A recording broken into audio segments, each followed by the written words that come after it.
posait la question que dirait l'évêque s'il était là.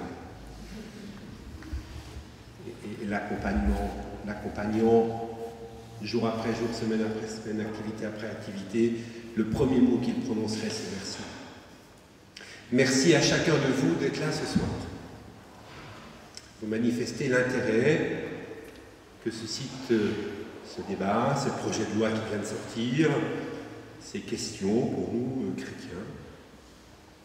Merci aux deux intervenants, le Père Brice, docteur en théologie, Erwan, plutôt essayiste, mais aussi pratiquant quelque chose de l'ordre des soins palliatifs. Merci aux deux organisateurs principaux, Jean-François, responsable diocésain de la pastorale de la santé, et avec lui, Elisabeth Ricourt, responsable diocésain de la pastorale des familles, et puis 2 ou 3 invitations. Première invitation, enrichir la réflexion personnelle sur ces questions. Il faut former nos consciences. Il faut former aussi notre manière, notre agir chrétien, disait Jean-François en début de soirée. Vous pouvez reprendre la conférence, les conférences, puisque ça a été filmé et ce sera disponible. De manière pratique. La reprendre à titre personnel, mais la reprendre aussi certainement en paroisse, en équipe, avec d'autres. On aura pu être là ce soir. Peut-être avoir des petits groupes pour continuer la réflexion sur que devons-nous faire dans ces situations. Et Jean-François me disait au téléphone dans la journée qu'il est prêt à intervenir pour aider des petits groupes à réfléchir, à continuer à réfléchir.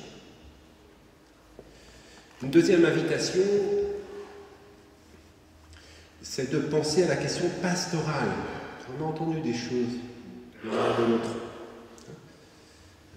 Pour les pasteurs, les prêtres, pour les communautés chrétiennes, nous serons confrontés à des situations de personnes que nous connaîtrons ou que nous connaissons déjà, qui seront concernées, des familles. Nos services divers, mouvements, nous serons confrontés bientôt à des situations concrètes. Vis-à-vis de patients, ma machine, madame, qui a pendant longtemps fait la quête à l'église, elle a demandé l'aide à mourir. Comment nous allons faire? La famille, les amis, les soignants, les aidants. Comment accueillir des demandes qui pourront encore être faites à l'église? Comment accompagner une présence, un temps de prière, peut-être, un moment ou un autre. En tout cas, ne pas exclure telle et telle personne, telle et telle situation. Réfléchir à la dimension pastorale de ce qui va arriver plus tard. Peut-être une troisième invitation qui est déjà pour aujourd'hui, c'est renforcer nos présences, le prendre soin. Il y a des aumôneries dans les hôpitaux, il y en a plusieurs sur Compiègne, mais dans d'autres lieux aussi. Il y a ce qu'on appelle le service évangélique des malades, la visite à domicile, la visite en EHPAD, en maison de retraite, avec une intention de prière particulière et forte ce soir, pour notre responsable diocésain du service évangélique des malades, qui est en coma suite à un AVC et qui est coma dont il ne sortira jamais, paraît-il, d'après les avis médicaux. Dans le milieu associatif, je connais des gens, des personnes impliquées dans tel ou tel type d'association qui sont présents auprès des personnes malades. Donc, je vous invite à renforcer ces lieux où nous manifestons que le Christ, que Dieu est toujours présent, là où il y a encore de la vie.